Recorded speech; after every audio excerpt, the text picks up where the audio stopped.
a proclamation declaring today, February 9th, 2025, as the first ever Gulf of America Day.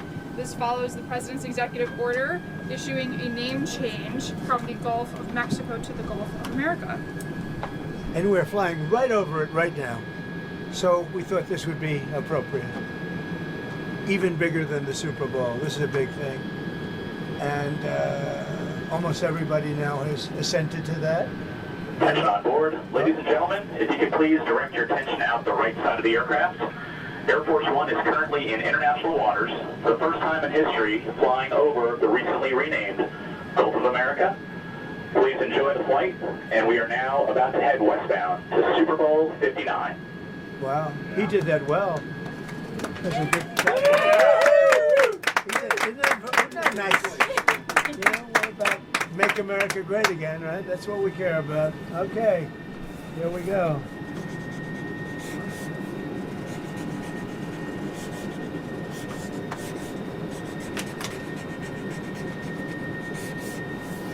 So this is a famous pen now, and we'll put it with something.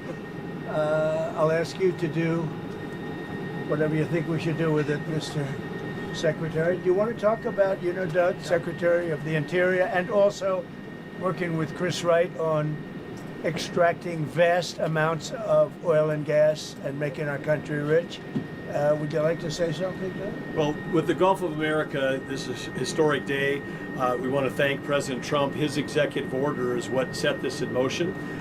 We signed a secretarial order as Secretary of Interior directing the U.S. Geologic Survey, who is responsible for the database, which is the Geographic Names Informational System.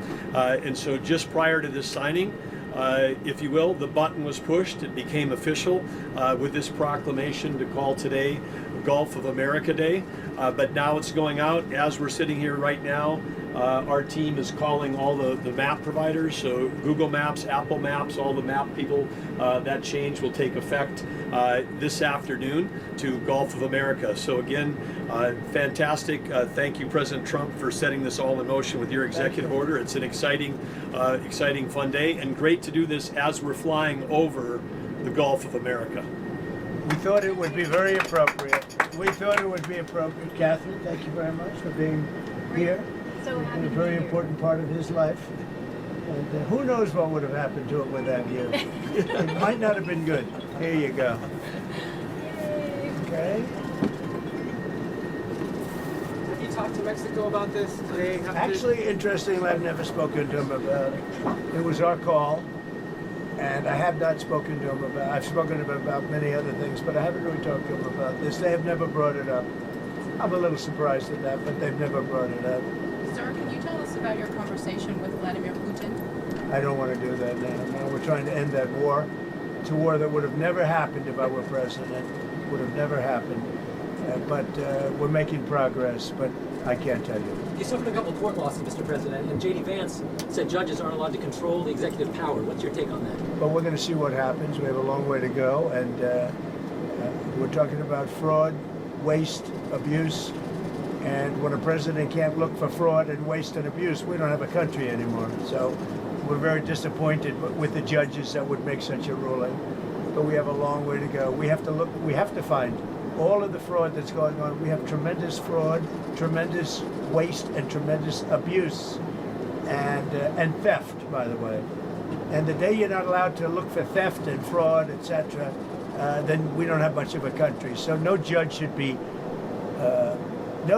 frankly be allowed to make that kind of a decision. It's a disgrace. Mr. President, a few years ago, Gulf of America, Canada, Greenland, Gaza, all these are very muscular foreign policy. How does this align with America First? Because it makes us bigger, stronger, and better, and more protective. We need Greenland because of national security, international security, world peace. And we'll have to do that. Canada, we'll see what happens with Canada, but the people of Canada would be paying less than half of the tax. If you look at the tax, they're going to be paying less than half the tax. They don't pay very much for military, and the reason they don't pay much is they assume that we're going to protect them. That's not an assumption they can make, because why are we protecting another country? Now, I love the people of Canada. We have a great relationship. But if they became our 51st state, it would be the greatest thing they could ever do. It would be unbelievable. It would be a cherished state.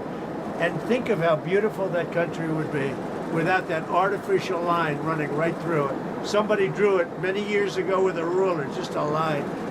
You look at how beautiful that is, wow, it would be very exciting. But if you look at Canada, it would be cherished as a 51st state. They don't pay their share of military in NATO. They pay very little for military. They're not protected at all. And the reason is they think we're going to protect them. The other thing is we subsidize them to the tune of about $200 billion a year. If we stop doing that, if we stop allowing them to make cars through tariffs and other things, cars, trucks, etc., what they make, they're not viable as a country. So would you agree that it's a more aggressive foreign policy than your first term? And why is that? It's more aggressive. It's better. Why? Because I think I've had a lot of experience. And in my first term, I was fighting everybody because they were very aggressive toward me. I always said survival and taking care of the country, not necessarily in that order. But I had to take care of the country, but I had a bunch of lunatics like Pelosi and all of these people. They fought me, and we won. And, I had a lot of other things that were going on there. This time it's much more, they've lost their confidence.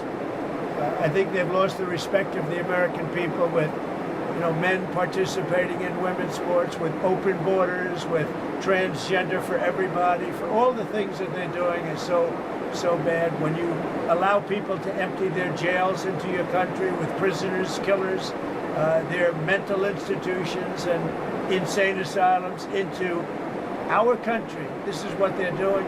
When you allow gang members from Venezuela, but many other countries coming into our country, we're getting them all out now. They've lost their credibility, but they've also lost their confidence. So I have more time to do what I want to do. So we're making our country larger. We're making our country stronger. And in the case of Canada, if this should happen, I don't know how they can do it without us, because without the U.S., Canada really doesn't have a country. They do almost all of their business with us. And if we say we want our cars to be made in Detroit, with a stroke of a pen, I can do that. And other things in addition to that would not allow Canada to be a viable country. Mr. President, you said you didn't honor first responders today. But you pardoned hundreds of people who assaulted first responders. Why did you do that? Who? You were going to meet with first responders today, but you pardoned people who assaulted first responders. I pardoned people that were assaulted themselves. They were assaulted by our government. I pardoned J6 people who were assaulted by our government.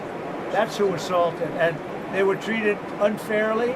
There's never been a group of people in this country, outside of maybe one instance that I can think of, but I won't get into it, that were treated more horribly than the people of J6. So, no, I didn't assault. They didn't assault. They were assaulted. And what I did was a great thing for humanity. They were treated very, very unfairly. There's never been an incident like it.